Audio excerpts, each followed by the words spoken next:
Before the U.S. flies hundreds of thousands of detainees out of the country, it flies many of them to other states. Immigration and Customs Enforcement says the cross-country flights are done, at least in part, to open up bed space. But a multi-state TEGNA investigation has found the movements often defy common sense. Here's investigative reporter Chris Vanderveen with an example. Across the U.S., the shuffles happen constantly and sometimes inexplicably. Cuban man arrested in South Florida, June 2025. Miami, Denver, Florence, Denver, Florence, Denver, Florence, Denver, Florence. Venezuelan man arrested in Tampa, December 2025. Miami, El Paso, Mesa, Denver, Mesa. Again, ICE won't comment on its routes, on its movements, citing operational security. So this is all part of a documentary that's right now on our streaming channel. And this morning, we want to bring in one of the producers of the project to discuss. Chris Vanderveen joins us from our TEGNA news partner, KUSA, in Denver, Colorado. So Chris, good morning. Good to see you. Tell us a little bit more about this project. We got a little snippet of there. What can you tell us? Good morning, Christine. This is not an investigation. Sometimes it's important to say what an investigation is not about. This is not an investigation about deportations out of the country. Lots of people have already made up their minds as to whether they believe that's a good or bad thing, and I don't suspect this documentary is going to change any of their minds. But what we hope to do with this investigation, with this documentary, when our utilization of TEGNA stations across the country, is sort of bring to light this other system that is transferring people not out of the country, but across it to other states. Why is somebody in Florida, for example, going from state to state and then ending up in Tacoma, Washington, for example? This is what we've found within a lot of data, a million plus lines of data, looking for these flights around the country, identifying not just the routes, but the people that are caught up in this as well.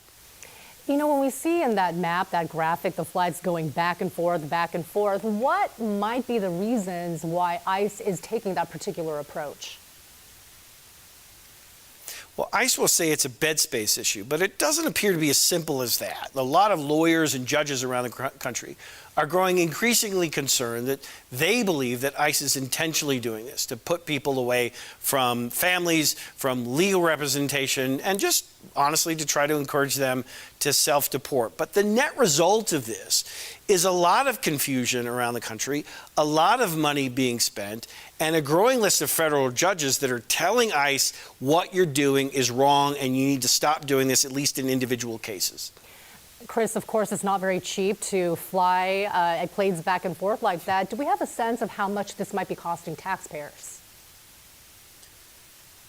Yeah, ICE a few years ago, so it's a little bit of dated information, but back in 2023, a representative from ICE told Congress that the estimate was around $17,000 per hour on one of these flights. One day we got one of these flights going to four different cities across the United States, 7 hours in all. That was a flight that cost well in excess of $100,000. And on that day, we counted 65 flights in all. So this is a very expensive operation that is costing taxpayers well over $1 billion every year. Wow, that is certainly eye-opening. And Chris, we are familiar with this topic here in Western Washington. Our own immigration reporter, Sharon Yu, has been covering this extensively. How many other stations around TEGNA, around the U.S., help with this project? Yeah, first of all, thank you to everyone at King for assisting in this investigation. It was invaluable. We had 16 TEGNA stations across the country, including King in Seattle, that helped work on this. We were able to talk to people and teach them essentially how to get video of these flights, because these are flights that are not on regular flight logs. In fact, most of these flights you can't find on that very common sort of flightaware.com, for example. Being able to find those flights on those websites, you can't. So we had to utilize another system, and thanks to the partnership with all these TEGNA stations, we were able to shine a light on this system. All right. Well, thank you very much. Chris Vanderveen joining us live from our sister station in Denver. We so appreciate it. And again, you can watch ICE air inside America's secret deportation network. This is streaming right now on our King 5 app. It's free to download on your phone and your TV.